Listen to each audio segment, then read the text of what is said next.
When is the absolute deadline for a developer to be locked in with a town or city? There is no date deadline. So as a practical matter, it's going to be, the end of the summer, early fall probably, but we haven't set a specific date.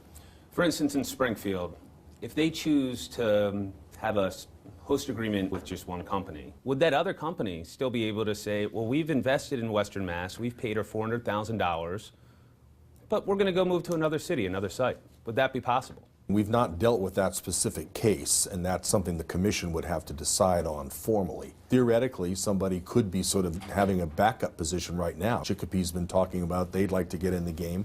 It's possible. Can someone have an interest, a financial interest in two casinos bidding for the Western Massachusetts license? No. One of the buzzwords that's been going around is hidden investors. How do you track those down, and how do you do your research on that? Each person who's putting in money, we have to know who their business associates are and where their money is coming from. And when you start to check, that's what FBI agents and FBI forensic accountants do, is track down where the sources are of these monies. How deep are these investigators going to be digging?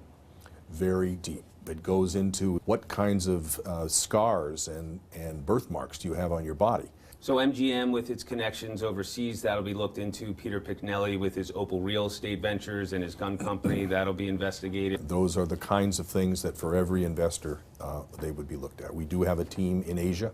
How will the MGC ultimately decide? I don't know exactly. We haven't dealt with that, and of course we've never dealt with a situation where there's two from one community. But for the most part, everything will be looked at, every bid will be looked at on its own merits.